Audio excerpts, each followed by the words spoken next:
CO2. They're the #1 cause of climate change. By the way, while we're on this, the #3 cause of climate change is worldwide transport. Does anyone know what the #2 cause of climate change is? We never talk about it. The #2 cause is meat production, especially beef. Beef production and consumption is now, our scientists tell us, the #2 cause of climate change, because we have 1.3 billion cows out there. The methane release is enormous, and the nitrous oxide from the fertilizers, and the CO2 from the processing. What's interesting to me is not one world leader in 192 countries has made one sentence statement on the #2 cause of climate change. Al Gore, who I deeply respect, has never made a statement that I know of on the #2 cause of climate change. How serious are we? So the way to jumpstart the global economy is construction, construction, construction. That's when you create millions of jobs. So we're going to have to convert the existing real estate stock all over the world and create new stock that's turned into power plants. Think mainframe computer, then you had your own desktop. Think centralized energies, now you produce your own. That's pillar 2. Then pillar 3. Pillar 3 is we had to raise the question in Brussels, how do we store renewable energy? So unfortunately, the sun isn't always shining. The wind isn't always blowing, and sometimes your water tables are down because of climate drought. You have less hydroelectricity. They're intermittent energies. So we have to think, how do you store these energies so that you have a safe, secure asset? We're going to use batteries, flywheels, capacitors, water pumping. They're all good storage technologies, but there's one universal technology that's going to be, I think, at the center. It's hydrogen. Now, we all know that hydrogen is the basic element of the universe. It's what we're made out of. It's the lightest element. When we use it as power, the byproducts are water and heat. Now, hydrogen is not a basic energy. It carries other energy. You've got to convert other energies. Our astronauts have literally been circling this planet for 30 years, and I don't think people know this. You know how they power their spaceships? The power is hydrogen, high-tech fuel cells. Time to bring it back to the Netherlands and Europe. Here's how it works. Say you, in your factory, your office, or your home, you're producing 20% of your electricity with a solar roof. At any one time, if you have a little electricity you're not using, electrolyze water. Remember high school chemistry? The anode, the cathode, stick it in the water. The electricity allows the hydrogen to come out, you store it in a tank. When the sun's not hitting your roof, convert it back to electricity. Now people say, isn't that an energy loss? Of course. It's the second law of thermodynamics. Anytime you ever convert energy, you lose. That's what the second law of thermodynamics is about. If people understood how much energy they'd lose when we convert coal, oil, gas, and uranium, it's through the roof. All right? So we need hydrogen storage, and the European Union has committed an €8 billion public-private joint technology initiative this last year to put hydrogen storage across buildings and power and transmission lines. So, pillar 1, renewable energies. The EU is committed to a third of the electricity, 20% of the energy. Pillar 2, we convert all of our buildings to power plants. Pillar 3, we store it with hydrogen. And then pillar 4, this is where that communication revolution converges with the distributed energy revolution. We use the exact same technology that created the internet. It's identical. We take the power grid of the Netherlands and the EU, and in 25 years, we convert that transmission lines into an intergrid, an intelligent utility network that exactly operates like the internet. Technology is already here. So that, let's say, millions and millions of buildings across Europe are producing just a little bit of their own electricity. If they don't need some of it during peak or off hours, they can store it with hydrogen, like we store digital and media, convert it back to electricity, share it across Europe. Share it across Europe. This is distributed capitalism. What this does is it answers a question we couldn't answer for 30 years, and this is really critical. For 30 years, governments that I advise would say, Mr. Rifkin, we like windmills and solar roofs and all of the things you're talking about, but how the heck are you going to run a global economy on windmills, solar roofs, garbage, ocean tides, waste?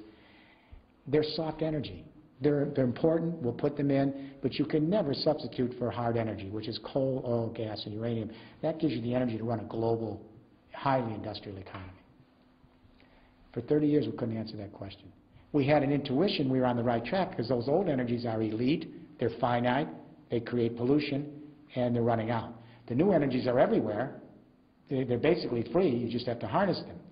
But we didn't get the answer until our IT friends came up with second-generation grid IT, which you know is the cutting-edge revolution in IT. It's only 7 years old. Now, the IT revolution, they now have software that allows us to connect hundreds of thousands or millions of desktop computers. They can connect them. When they connect them, the distributing computing power of these little desktop computers, millions of them, exceeds anything you can imagine with the most centralized supercomputers you could ever put online. We can take grid IT now to the power and transmission lines for energy. If you have millions and millions and millions of buildings across the EU producing just little amounts of their own electricity from local renewables, if some of it they don't need, they share it across a smart grid, an intergrid. The amount of distributed energy exceeds anything you can ever imagine with nuclear and coal-fired power plants. Everyone under 40 gets it. Everyone over 40 has a little problem with it. The music companies did not understand file sharing, distributed. It wiped out the music companies in 7 years, 8 years. Microsoft laughed at Linux, said a bunch of hippies from Scandinavia, open source, what is it? They didn't understand the power of distributed. Encyclopedia paid no attention to Wikipedia. Now Wikipedia is the giant on the block. It's all distributed knowledge, collaborative spaces. The newspapers did not understand the blogosphere, distributed. Now the newspapers are becoming blogs. And even television now has to rely on the internet. So what I'm saying is that powerful revolution now is about to go to the next stage, which is to connect with distributed energy. So we have power to the people. In other words, you don't have to rely on far-off geopolitical powers. You can leap ahead and create your own energy locally, put your microgrids together, and leapfrog into this. This way we can create some form of sustainable justice. Because the injustice here is that the real beneficiaries of the first and second industrial revolution were the northern industrial countries. The first victims of climate change, because of the nature of the planet, is south of the equator. So everyone's going to Copenhagen saying, what about the developing countries? Well, you have to have an economic game plan that works, that creates new opportunity, and is practical and can be put in place. So what we need to do is we need to begin to move from geopolitics, that's Copenhagen, to biosphere politics after Copenhagen. Geopolitics is everyone's coming to Copenhagen and fighting each other, competing, in that old idea that human nature is self-interest, it's me against you, it's win-lose. Geopolitics, post-Westphalia, it's going to fail. Because the reality is we're in one biosphere. We're all interdependent and connected. We all depend on each other for our survival. It is all serves like one big organism, the biosphere. That's not just a metaphor. We have to move from geopolitics to biosphere politics. We have to think as a human species. We have to think as Homo sapiens.